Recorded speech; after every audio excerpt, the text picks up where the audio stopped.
Hello বন্ধুরা, তোমরা সবাই কেমন আছো? আশা করছি অনেক ভালো আছো। আর আমিও অনেক ভালো আছি।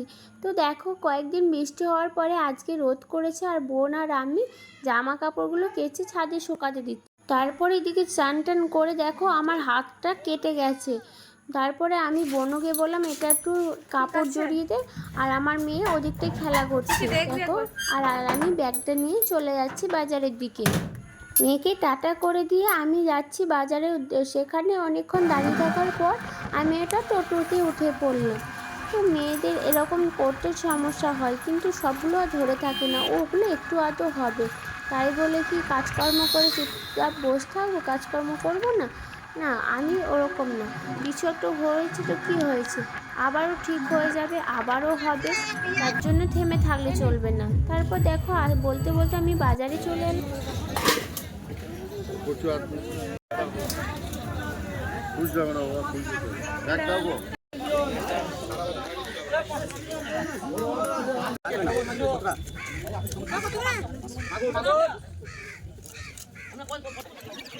ওই এক জায়গাতেই সব কিছু নিয়ে নিই, আর এক সোজা চলে যায় মাছ আনতে। তারপর এখান থেকে আমি ওষুধের দোকানে গেলাম।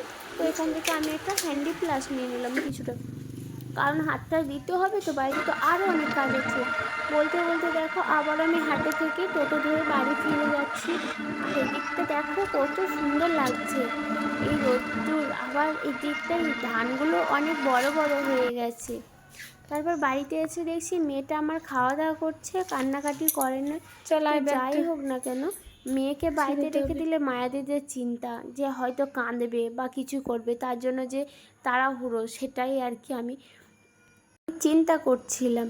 তো যাই হোক, এদিকে আমি একটা হ্যান্ডি প্লাস নিয়ে বসে পড়লাম, আর আমি বোনকে বললাম যে ওটা একটু বেঁধে দে, কাপড়টা আর খুলে দে, ওটা বেঁধে দে। আর এদিকে ভাই চলে এসেছিলো চান করতে। ভাই আমাকে দেখছে আর বলছে ওই হবে তোমার। তো দেখো, তারপর হাতে বেঁধে নিয়ে আমি মেয়েকে কোলে করে নিয়ে বসে পড়লাম। আর একবার জিজ্ঞেস করছি, মা তুমি কাঁদছিলে? ও বলতেছিল কিছুই না। তারপর দেখো সকাল থেকে কিছুই খাওয়া হয়নি। তারপর বাজার থেকে এসে আমি কিছু খেয়ে নিলাম। আর আজকে ছিল বিশ্বকর্মা পুজো। তো আজকে ভাই ওদিকে গাছে উঠেছে, কিছু ফুল পেড়ে নিচ্ছে। হ্যাঁ, আবার অনেকে বলবে দিদি তোমাদের বাড়িতে বিশ্বকর্মা পুজো হয়নি। হ্যাঁ হয়েছে, বুনি পুজো করে নিয়েছে আমি হাটে থেকে আসতে আসতে।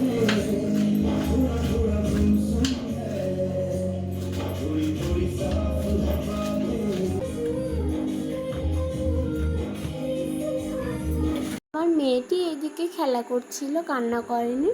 আর আমার মামি যাচ্ছিল বাপের বাড়ি। তো ভাই আর মামি চলে যাচ্ছে, আমি ভাইকে আর মামিকে টাটা করে আবার বাড়ি ফিরে যাচ্ছিলাম। তারপর দেখলাম যে কয়েকদিন বৃষ্টি হওয়ার কারণে জবা গাছটা অনেকটা আর কি পাতাগুলো গজিয়ে গিয়েছিলো। তাই আমি ওখান থেকে কিছুটা জবা পাতা ঝরিয়ে দিচ্ছিলাম, যাতে গাছটা একটু সুন্দরভাবে দেখতে লাগে। আর পাশে থেকে আরেকটা চারাও আমি বসিয়ে নিচ্ছি দেখো। হ্যাঁ, গাছগুলো ফুল ফুটলে তখন আমি তোমাদের আবারও দেখাবো।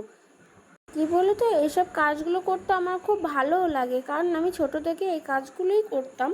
যে আমি যখন বাবার বাড়িতে থাকতাম তখনও আমি ঠিক এইভাবে কোদাল দিয়ে কাটারি দিয়ে কাজ করতাম। তো আমার খুব ভালো লাগতো, আর আমার একটা অভ্যেসও ছিল।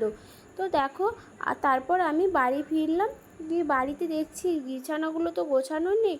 তারপর আমি আবার বিছানাগুলো একটু গুছিয়ে নিচ্ছি। আর আমার মতো তোমরা কে কে এরকম কাজ করো প্লিজ কমেন্ট করে জানাবে।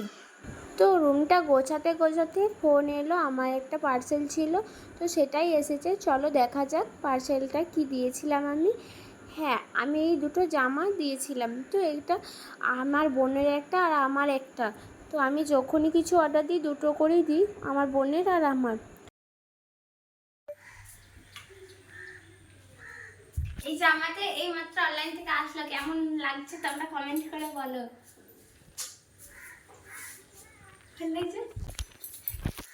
তো ভিডিওটা ভালো লাগলে লাইক, কমেন্ট ও শেয়ার করে দেবে। এই পর্যন্তই, টাটা।